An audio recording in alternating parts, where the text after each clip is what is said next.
Can a stepmother successfully raise another woman's children? Colgate All-Purpose Tooth Powder presents the real-life story of Kay Fairchild, a stepmother who tried.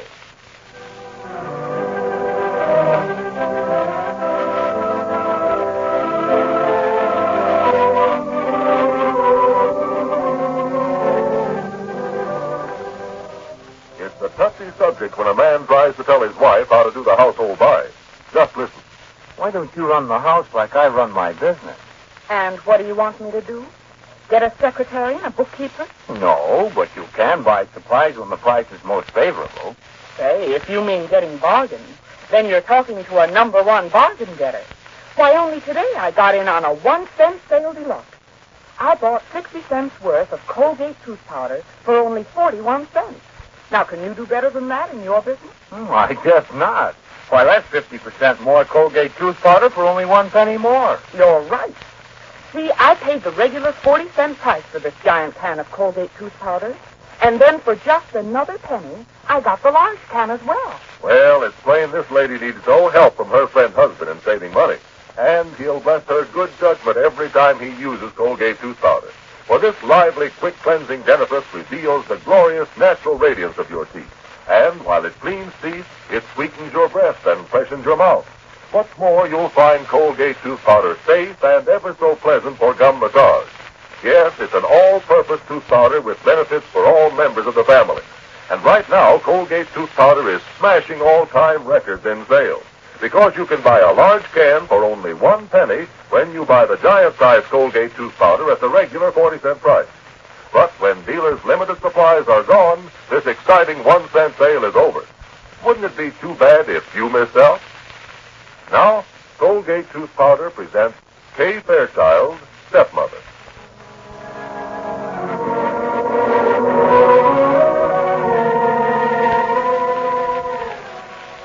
David Hausman wants to win Kay Fairchild away from her husband.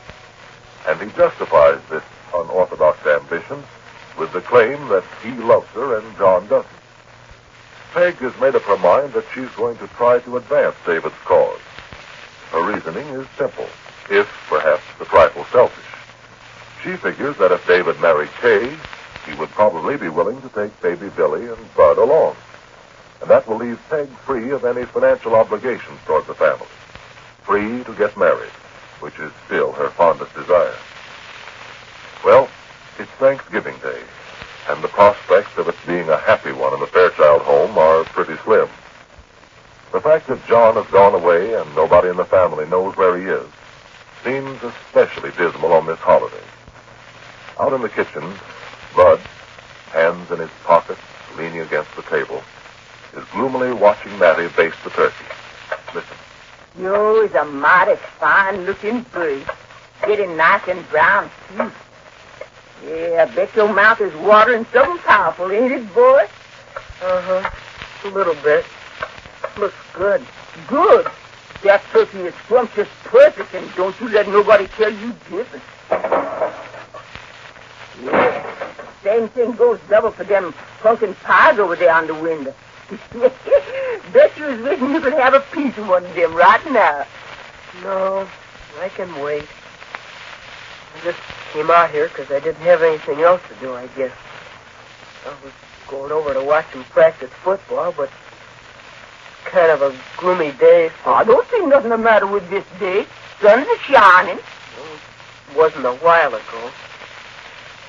Well, this is a bum Thanksgiving Day. I'd rather be going to school today. Land of mercy. Now I know there's something wrong with you. Let me feel as your head hard. Oh, don't, Mattie. There's nothing wrong with me. You moping about your daddy being away, ain't you? I don't know. Maybe. Seems awful queer to be getting ready to eat a big Thanksgiving dinner and Dad not home. Well, now you just quit worrying about it. For all we know, he might walk in here just about the time you all ready to sit down to the table. No, he won't. He won't be home today or tomorrow or... Oh, I don't know what to make of it all. It seems like the whole family's just going to pot. I try not to think about it, but no use. It just keeps running through my head all the time. Wondering where he is, thinking maybe something happened to him that maybe he's not ever going to come back. Oh, he'll be coming through that front door most any time now. He'll be coming. You'll see. But supposing he doesn't come back, what's going to happen to us?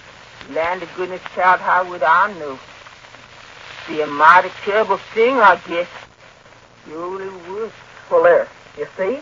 You're worried about it, too. And Aunt Kay's worried. I can tell about it, the look on her face. Well, it seems like the whole world's coming down around our ears, and we...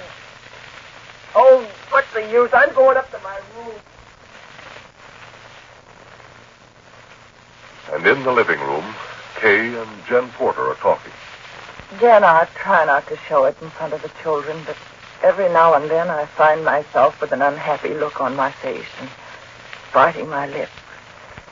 The children and I made an agreement, you know, that we'd act just the same around the house as though John were here, that we'd keep the family going just as though he'd never gone away. But it's a terrible strain. Oh, it's not fair of me to be talking like this to you, Jen.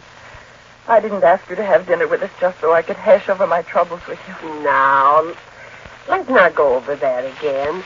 I've hashed over plenty of mine with you on various occasions.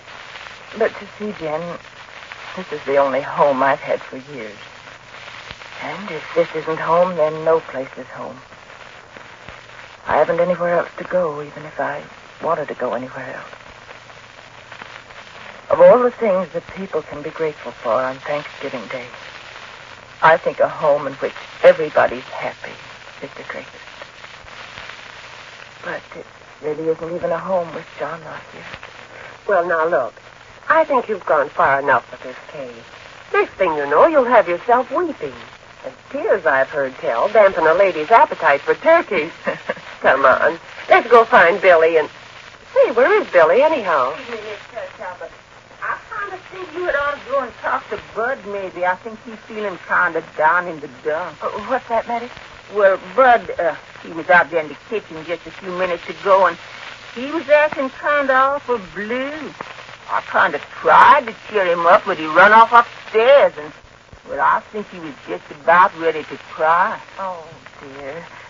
Jen, you go out and meet Peg and Billy, and I'd better go upstairs and see Bud. All right, Kay. Is dinner almost ready, Matty? Ready to serve in about 10 minutes, ma'am. Well, I'll go up and get Bud, and we'll be right down. Bud? Oh, here you are. Why, what's the matter, Bud? Why are you lying here on the bed? I'm all right, ain't you, Kay? We're going to have dinner in just a few minutes, Bud. Hadn't you better come downstairs? Yeah, I guess so. You go on down, ain't you, kid? I'll be right along. Ah, it's such a nice day. You're going over to the football game this afternoon, aren't you? Yeah, I guess so. Why, of course you are. The big game of the season, and naturally the band will be on. And what did the band do without a strum major? You can smell that roasting turkey even up here. Uh-huh. Mind if I sit here on the edge of the bed? No, I don't mind. Oh, now look, soldier boy. Why don't you take your head out of that pillow and sit up here beside me? Come on, sit up. Well, that's the boy. Bud, remember something we talked about a few days ago? About carrying on just the same as always until your dad comes back home. Yeah, I remember. I think we've been doing a pretty good job of it, haven't we? And today's the day when we're going to do the best job of all. This is going to be just the same swell kind of Thanksgiving that we've always had here in this house. Oh, sure, we've had a few little upsets maybe, but we still have hope. All kinds of hope. Yes, and faith, too. Why, there's nothing wrong in this home of ours this Thanksgiving Day that won't be all cleared up in just a little while. So let's be thankful for that, Bud. We have so much, really. Or so many people have real troubles. Troubles that maybe nothing can cure for, ever so long. But our troubles are just little ones. Oh, we have a fine home, and we have a great big dinner waiting for us downstairs, and you're going to lead the band between the halves of the football game this afternoon, and we're all well, and we have lots of good friends. Oh, gee, it's going to be a wonderful Thanksgiving Day, isn't it? Yeah. Yeah, I guess maybe it is. On account of you ain't here. I guess maybe it is. But... No, but if. It's going to be a swell Thanksgiving Day. Come on, Bud. Let's go down to dinner. Valiant work, Kay. Feeling pretty blue yourself, but you're never going to let Bud know it. It's good you don't know that just a few blocks across town in Mother Fairchild's apartment, your husband is sitting on a divan close to Carol and Adam and saying, I believe this is going to turn out to be the most satisfactory Thanksgiving I've ever known. The look of that turkey your mother's cooking out there in the kitchen, I'm inclined to agree with you. Oh, it's not the turkey. It's not the fact that Mother is out there cooking the dinner. It's something else. What, John? I don't know. But I'm feeling terribly frank today, and so I'll confess that being around you gives me a kind of exhilaration that I haven't experienced for quite a long while. Say, since the days when you first met your wife? Let's not bring my wife into the discussion. You weren't nearly so exhilarated a few hours ago, John. When I came, you were very glum. You were wishing you could be home with your family, weren't you? No, of course I wasn't. You lie like a gentleman, my good friend. Or at least you're learning. Well, if a man doesn't have his family on Thanksgiving Day, he must take the next best thing. Do you find me a pretty satisfactory next best thing, John? Listen, Carolyn, Don't bother answering, my dear. Let's go out to the dining room. I believe your mother's ready to serve dinner.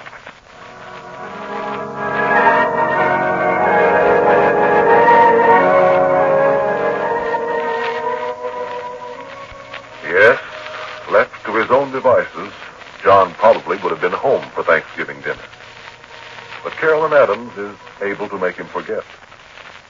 Carolyn is obviously a very wise person. She knows John perhaps better than he knows himself. But she seems very willing to have him admire her. Is Carolyn going to prove a dangerous obstacle to Kay's attempt to bring John back to his family? Now here are the facts. Plain facts in plain language. Colgate All-Purpose Tooth Powder is a safe, smooth, rich foaming dentifrice. It loosens dingy film stains on teeth with amazing speed, leaves teeth sparkling bright, radiant with natural luster. Then, Colgate's flavorsome foam freshens your mouth and sweetens your breath. And for final good measure, Colgate Tooth Powder is safe for gum massage. With all these benefits, you will agree that Colgate Tooth Powder, even at its regular price, is one swell value. But listen, our big 1-cent sale is still on, and you can actually buy a large can of Colgate Tooth Powder for just 1 cent. Yes, 1 modest penny when you buy the giant can at the regular 40-cent price. That's 50% more tooth powder for only 1 penny more. Why, it's colossal.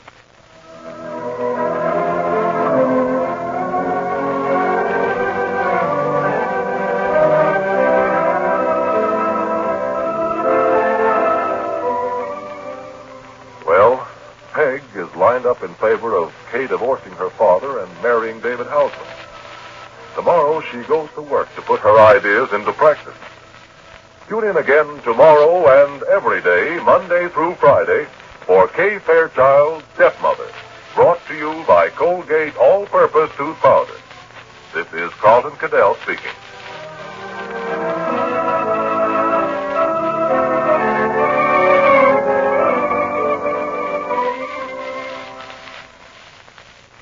Wouldn't you call yourself lucky to get a gift from Wayne King, America's most popular orchestra leader? This gift is a free 25-cent jar of Cashmere Bouquet Cold Cream for cleansing when you buy 1 jar at the regular 25-cent price. And you also receive free a photograph of Wayne King. Discover for yourself the thrilling result of Cashmere Bouquet Face Cream. See how this light, refreshing cream leaves your skin radiantly clean, soft and smooth to your touch, and scented with Cashmere Bouquet, the fragrance men love. It's a beauty bargain they look. Yes, a 25-cent jar of this aristocratic face cream, absolutely free when you buy 1 jar at the regular 25-cent price. Why, that's 2 jars for the price of 1.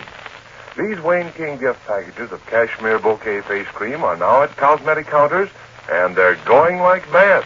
So get yours today.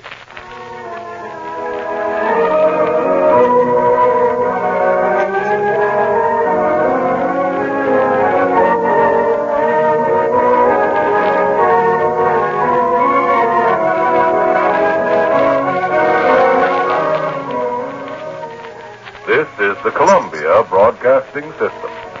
The WBBM Theater, Wrigley Building, Chicago.